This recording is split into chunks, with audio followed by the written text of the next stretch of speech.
اعوذ باللہ من الشیطان الرجیم بسم اللہ الرحمن الرحیم فأجاءها المخاض إلى جذع النخلة قالت يا ليتني مت قبل هذا وكنت نسيا منسيا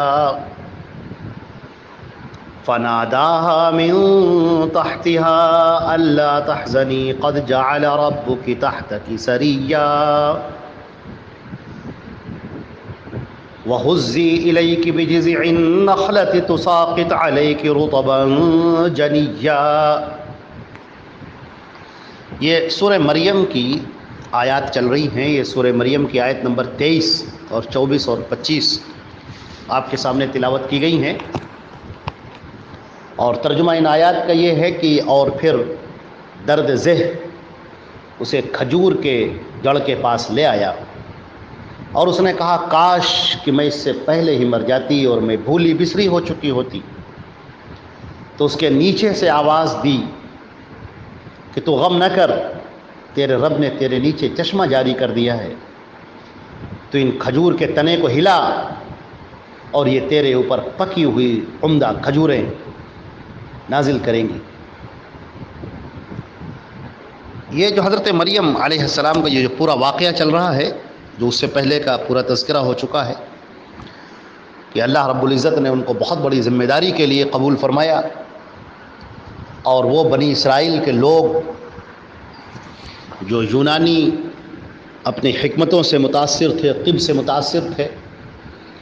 اور ان کو سمجھ میں آتا تھا کہ بس صرف اسباب ہی سب کچھ ہیں، اللہ رب العزت کی ذات پر سے ان کا بھروسہ اٹھتا چلا جا رہا تھا، اور وہ بنی اسرائیل جس کے اندر بڑے بڑے انبیاء کرام آئے، حضرت موسیٰ جیسے اولو العزم من الرسل پیغمبر ان کے درمیان بھیجے گئے، حضرت ابراہیم اور اسماعیل علیہ السلام جیسے پیغمبر آئے، تو اب ان کا معاملہ یہ ہوتا کہ وہ دنیا میں پڑ گئے، دنیا ہی کی چیزوں کو سب کچھ سمجھنے لگے تھے، اور اللہ رب العزت کی طرف سے ان کا ایمان کمزور ہوتا چلا جا رہا تھا۔ دنیا کے اسباب چیزیں، بس صرف یہی ان کا ایمان تھا، بس جو کچھ ہو رہا ہے یہی سبب کے تحت ہو رہا ہے، اور ایسا ہوتا ہے اور یوں ہوتا ہے اور اس کے نتیجے میں ایسا ہوتا ہے۔ چنانچہ اللہ نے چاہا کہ اب ان کی عقلوں پر ایک ضرب لگائی جائے، اور وہ جو مسلمات انہوں نے بنائے ہوئے ہیں اور جس پر ان کا یقین ہے اس پر ایک چوٹ لگائی جائے، اور ان کو بتایا جائے کہ نہیں، جو خالق کائنات ہے، جو اس پوری دنیا کو چلانے والا ہے، جو اللہ رب العالمین ہے، وہ ان اسباب کا محتاج نہیں ہے، تم سب اس کے بندے ہو، تم محتاج ہو اس کے، وہ کسی کا محتاج نہیں۔ وہ جب چاہے ایسی ولادت کر دے جس سے عقل حیران رہ جائے۔ مسلمات میں سے تو یہ ہے کہ بغیر مرد کے ملے ہوئے عورت سے کوئی بچہ پیدا نہیں ہوتا، لیکن اللہ نے یہ دکھانا چاہا کہ تو دیکھ لے کہ اللہ رب العزت نے آدم کو پیدا کیا بغیر ماں اور بغیر باپ کے، حوا کو پیدا کیا بغیر کسی شوہر کے، بغیر کسی مرد کے، بغیر کسی عورت کے۔ آدم علیہ السلام کی پسلی سے ان کو پیدا کیا گیا، کوئی عورت نہیں وہاں پر، پیدائش ہوتی ہے خرق عادت۔ اور اب یہاں پر اللہ رب العزت دکھا رہا ہے کہ بغیر باپ کے پیدائش ہو رہی ہے۔ عیسائیوں نے جو یہ گڑھ رکھا ہے، اور بعض مسلمانوں کی چند لوگ بھی ادھر اسی طرف چلے گئے ہیں کہ نہیں، مریم کی شادی ہو چکی تھی اور یوسف سے ان کی مگنی ہو چکی تھی، اور یہ بات غلط ہے۔ یہ قرآن پاک کا جو اسلوب ہے یہ اس کے بھی خلاف ہے اور حقیقت کے بھی خلاف ہے۔ اب جب حضرت مریم کو یہ بشارت ہوتی ہے کہ اللہ نے تمہیں چنا ہے اور تمہارے اوپر ایک ذمہ داری ڈالی جا رہی ہے، اور ایک نبی ہوگا تمہارے وطن سے اور بغیر کسی مرد کے ملاپ کے، تو وہ گھبرا گئی اور حیرت میں آ گئی، مگر اللہ رب العزت نے ان کو تسلی دی۔ اب دیکھیے عیسیٰ علیہ، یہ ساری باتیں گزر چکی ہیں اس سے پہلے کی آیات میں، اس کی تفسیر میں، تازہ ذہن کو تازہ کرنے کے لیے میں نے اسے یاد دلا دیا۔ اب جب وہ بچہ اپنی مدت پوری کر رہا ہے، اور ہم نے اس میں مفسرین کے اقوال بھی آپ کے سامنے پیش کیے تھے، اب جب یہ بچے نے اپنی مدت پوری کی، اب جب درد ذہ لاحق ہوا، یعنی کہ اب بچے کی ولادت کا وقت قریب آیا، تو اب ذرا سوچئے، ایک عفت مآب خاتون جس کے خاندان کا ہی نہیں بلکہ خود اس کا بھی تقوی میں طہارت میں شہرہ ہے، چاروں طرف اس کے تقوی اور طہارت کا ڈنکے بجتے ہیں، ان کا نام لیا جاتا ہے، لوگ مثال پیش کرتے ہیں مریم کی پاکیزگی کی اور مریم کے خاندان کی پاکیزگی کی۔ اس خاتون پر کیا گزر رہی ہوگی، ان الفاظ سے ہم تھوڑا سا اندازہ کر سکتے ہیں۔ فَأَجَاءَهَا الْمَخَاضُ إِلَى جِذْعِ النَّخْلَةِ، درد ذہ اسے لے آیا کھجور کے تنے کے پاس۔ اب وہ اپنے گھر سے نکلی، جب ان کی ولادت کا وقت آیا تو وہاں سے وہ باہر نکلی اور کھجور کے درخت کے پاس، غالباً یہ اللہ کے حکم سے ہے کیونکہ اللہ رب العزت قدم قدم پر ان کی رہنمائی کر رہا ہے، اور کھجور کے اس تنے کے پاس وہ بیٹھی۔ اب ولادت کا وقت جب قریب ہوتا ہے تو اب کیا سوچ رہی ہیں، ذرا سوچئے۔ اب جب یہ ولادت ہوگی، لڑکا پیدا ہوگا، ایک کنواری خاتون کے جب یہ لڑکا پیدا ہوگا تو کیا ہوگا، لوگ کیا کہیں گے، کیسے کیسے پھپتیاں کسیں گے، کیسے کیسے تہمتیں دھریں گے، کیسا برا بھلا کہا جائے گا، قوم کا کیسا سامنا کریں گی، یہ سارے خیال ہیں جو ان کے دل میں آ رہے ہیں، سارے اندیشے آ رہے ہیں ذہن کے اندر۔ کیا ہوگا اس پاکیزگی اور نیک نامی کا، کیا ہوگا، لوگ کیسے کہیں گے، ہم کیسے ان کا سامنا کریں گے، کیسے ہم جائیں گے لوگوں کے درمیان میں۔ ان الفاظ کو اللہ نے جو اس کیفیت کو بیان کیا ہے، مریم کی اس کیفیت کو بیان کیا ہے، قالت، کہنے لگی، یا لیتنی مت قبل ھذا، اے کاش کہ میں اس سے پہلے ہی مر جاتی، وَكُنْتُ نَسِيًّا مَنْسِيًّا، میں بھولی بسری ہو جاتی، مجھے کوئی یاد نہ رکھتا، کاش کہ میں پیدا ہی نہ ہوئی ہوتی، کاش کہ لوگ میرا نام و نشان بھول جاتے،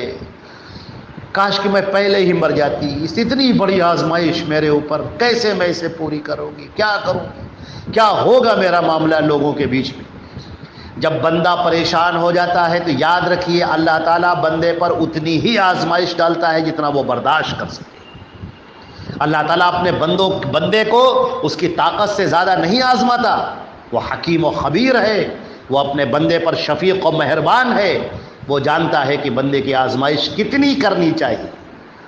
اس کی وسعت سے زیادہ لا یکلف اللہ نفسا الا وسعہا، اس کی وسعت سے زیادہ اللہ اس کو مکلف بناتا ہی نہیں۔ آزمائش ہوتی ہے،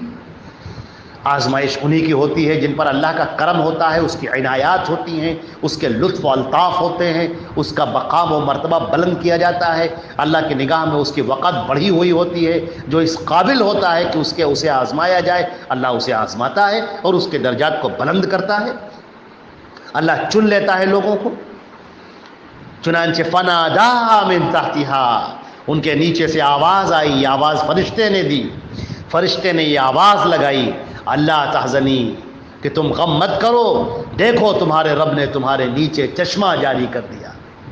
پانی کا ایک چشمہ رواں ہے، ذرا دیکھو تم پر تمہارے رب کی کس قدر عنایات ہیں۔ اس سے پہلے تم کو اللہ رب العزت کھلاتا رہا، بے موسم کے پھل تم کو دیتا رہا، یہ اللہ کی عنایات تھیں تمہارے اوپر۔ اور اب دیکھو جب تم اس پریشانی کے عالم میں ہو تو مت بھولو کہ اللہ تمہیں دیکھ رہا ہے، اللہ تمہاری فکر گیری کر رہا ہے، اللہ رب العزت تمہیں ایسے ضائع نہیں کرے گا، اللہ تمہیں بے یار و مددگار نہیں چھوڑے گا، اللہ اپنے بندوں کو بے یار و مددگار نہیں چھوڑتا، اللہ ان کے اوپر آزمائش ضرور ڈالتا ہے مگر اس کو سنبھالنے کی قوت دیتا ہے، طاقت دیتا ہے، ہمت دیتا ہے۔ دیکھو تمہارے رب نے تمہارے اوپر کیا احسان کیا ہے، تمہارے پیروں کے نیچے سے چشمہ جاری ہو گیا ہے، یہ چشمہ اللہ کی عنایت کا مظہر ہے۔ اور یہ وَهُزِّي إِلَيْكِ بِجِذْعِ النَّخْلَةِ، یہ کھجور کا جو تنا ہے اس کو ہلاؤ اور دیکھو تمہارے اوپر سے ٹپ ٹپ کھجوریں گریں گی، وہ کھجوریں جو پکی ہوئی، عمدہ، ذائقے مند اور شاندار ہو۔ تم یہ اللہ کی عنایات کا نمونہ دیکھو اپنی آنکھوں سے۔ حضرت مریم کے دل کو تقویت دی جا رہی ہے، ان کو قوت دی جا رہی ہے۔ اب اس کے بعد اس کا تذکرہ اور آگے ہوگا اور ان سے کیا کیا حکم دیا جا رہا ہے، مگر ان الفاظ کو آپ دیکھیں کہ اللہ تبارک تعالیٰ اپنے بندوں پر جب کچھ آزمائش ڈالتا ہے تو بہت سارے لوگ ایسے ہوتے ہیں جو اپنی زبان سے برے الفاظ نکالتے ہیں، پل بھر میں ان کا یقین ٹوٹ جاتا ہے اللہ پر، ابھی نمازیں پڑھ رہے تھے، اللہ سے دعائیں کر رہے تھے، قربانی کر رہے تھے، اللہ کے لیے روزے رکھ رہے تھے، اور اللہ نے ذرا سی پریشانی ڈال دی، بس سب ہوا ہو گیا، سب گم ہو گیا، مایوسی کا شکار ہو گئے۔ مایوسی کا شکار مومن بندے کبھی نہیں ہوتے ہیں، کافر ہوتے ہیں۔ اللہ کے اوپر ایمان رکھنے والے، اللہ کے اوپر بھروسہ رکھنے والے کبھی مایوسی کا شکار نہیں ہوتے۔ اور ایک بات یہ بھی ہے، کیا موت کی تمنا جائز ہے؟ بخاری شریف کے اندر کتاب المرابہ میں اللہ کے پیارے نبی صلی اللہ علیہ وسلم نے فرمایا ہے کہ کسی مصیبت کی وجہ سے، بیماری کی وجہ سے، یا کسی اور فتنے کی وجہ سے موت کی تمنا انسان نہ کرے۔ ہاں اگر اسے بہت ناگزیر ہو جائے، وہ کہنا ہی چاہے تو یوں کہے، اللہم احینی ما کانت الحیات خیرا لی، یا اے میرے پروردگار مجھے زندہ رکھ جب تک زندگی میرے لیے بہتر ہے، وتوفنی اذا کانت الوفات خیرا لی، اور مجھے وفات دے دے اگر وفات میرے لیے بہتر ہے۔ مگر آزمائش کے ڈر سے موت کی تمنا کرنا، کوئی بیمار ہو گیا موت مانگ رہا ہے، کوئی پریشانی میں پھنس گیا موت مانگ رہا ہے، پروردگار مجھے موت دے دے، موت دے دے۔ کیا سمجھتے ہو موت کے بعد کی زندگی ختم ہو جائے گی؟ موت تمہاری مصیبتوں کا خاتمہ ہے؟ ہرگز نہیں۔ موت کے بعد تو اب تمہاری زندگی شروع ہوتی ہے، اچھی یا بری۔ اللہ کی عنایتیں یا نوازشیں تمہیں ملتی ہیں یا اس کی سزائیں تمہیں ملتی ہیں۔ لہٰذا اس زندگی کو غنیمت جانو، برداشت کرو، تحمل کرو، اور اللہ رب العزت سے معافی مانگتے رہو۔ اور بندہ مومن جب بیمار ہوتا ہے تو اس کے گناہ جڑتے رہتے ہیں۔ لہٰذا یہاں پر یہ بات بھی سکھائی گئی ہے کہ آدمی موت کی تمنا نہ کرے۔ اور حضرت مریم نے جو یہ کہے، الفاظ کہے، وہ بہت ہی پریشانی کے عالم میں تھی، وہ اس کا عالم دکھانا، وہ منظر دکھانا مقصود ہے اس کا۔ اور اللہ رب العزت اپنے بندوں کو کبھی بے یار و مددگار نہیں چھوڑتا۔ باقی انشاءاللہ اس کی آیات کی اگلی تفسیر انشاءاللہ بعد میں ہوگی۔ والسلام علیکم ورحمۃ اللہ۔